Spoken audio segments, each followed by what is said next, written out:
সাদিয়ার ফলোয়ার বেড়ে গিয়েছিল 15,000। বর্তমান প্রজন্মের অভিনেত্রী জনপ্রিয় সাদিয়া আরমান নাটক কিংবা ওটিটি দুই মাধ্যমে রয়েছেন তার উজ্জ্বল পদচারণা। ওয়েব ফিল্মের পর এবার তিনি অভিষেক করতে চলেছেন বড় পর্দায়। নির্মাতা গিয়াস উদ্দিন সেলিম পরিচালিত কাজল রেখার মাধ্যমে রূপালী পর্দায় পা রাখছেন এই অভিনেত্রী। আসন্ন রোজার ঈদে এই সিনেমা মুক্তি উপলক্ষে শনিবার 9 মার্চ সন্ধ্যায় রাজধানীর একটি অভিজাত হোটেলে সংবাদ সম্মেলন অনুষ্ঠিত হয়। সংবাদ মাধ্যমে সান্নিধ্য শীর্ষক এই আয়োজনে সাদিয়া জানান কিভাবে তার ফেসবুকে ফলোয়ার্স 1 লাফে 15,000 বেড়ে গিয়েছিল। সাদিয়া আরমান বলেন, কাজল রেখার কথা আমি গত 2 বছর ধরেই বলেছি, গত ইন্টারভিউয়ে দিচ্ছি, সবাই আমাকে সিনেমাটির কথা জিজ্ঞেস করেন, কারণ এই কাজল রেখার কাজ করার পর থেকে মানুষ আমাকে চেনা শুরু করেছে। জেনেছেন সাদিয়া আরমান নামে একজন অভিনেত্রী রয়েছেন যিনি গিয়াস উদ্দিন সেলিমের সঙ্গে কাজ করবেন। ছোট একটা মজার ঘটনা বলি, আমি তখন ঢাকার বাইরে ছিলাম। ঢাকাতে ব্যাক করার জন্য বাবার সঙ্গে টিকিট কাটতে গিয়েছি, তো বাসায় ফিরে যখন আমি ফেসবুকে ঢুকে অবাক হই, কাজল রেখার জন্যই বেড়ে গিয়েছিল অভিনেত্রীর ফলোয়ার্স। চমকে যাওয়া সেই ঘটনা অবতারণা করে তিনি বলেন, বাসা থেকে বের হওয়ার সময় ফেসবুকে সম্ভবত আমার ফলোয়ার ছিল 2,000-এর মতো কিংবা 3-4,000-এর কাছাকাছি, তবে 10-এর কাছাকাছি ছিল না এটা নিশ্চিত। তারপর বাসায় ফিরে আমি দেখি যে 15 থেকে 17,000-এর মতো ফলোয়ার্স হয়ে গেছে, কারণ কোনো এক নিউজে ভাইয়া সেলিম কাজল রেখায় আমাকে কাস্টিংয়ের কথা বলেছিল। এছাড়াও কিছু পেজ থেকে আমাদের কাস্টিং লিস্ট দিয়ে দেওয়া হয়েছিল, সেখান থেকে সবাই আমাকে খুঁজে বের করেছেন।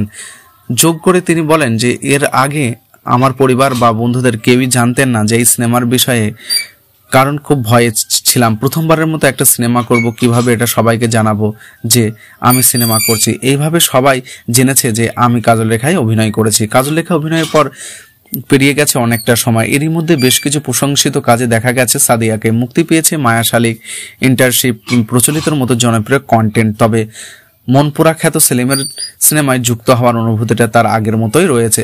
সাদিয়ার ভাষ্য, 2 বছর আগে যেরকম ভয় কিংবা উত্তেজনা কাজ করেছে, এখনও সেটাই ব্যতিক্রম কিছু না। যত দিন যাচ্ছে ততই আসলে সিনেমাটির মুক্তির সময় ঘনিয়ে আসছে, আর তখনই মনে হচ্ছে হ্যাঁ, আমি একটা সিনেমা করেছি, সেটা দেখার জন্য অধীর আগ্রহ করেছি। আর সেলিম ভাইকে ধন্যবাদ দিব আমাকে কাস্ট করার জন্য, কেননা এই সময়ের মতো কিছু করেনি যে কাজের সুবাদে তিনি আমাকে সিলেক্ট করবেন। আরও বলেন, এখানে আমাদের কাস্টিং ডিরেক্টর ইয়াসিন ভাই রয়েছেন, তাকেও ধন্যবাদ দিব, কারণ তিনিও আমাকে কল করেছিলেন।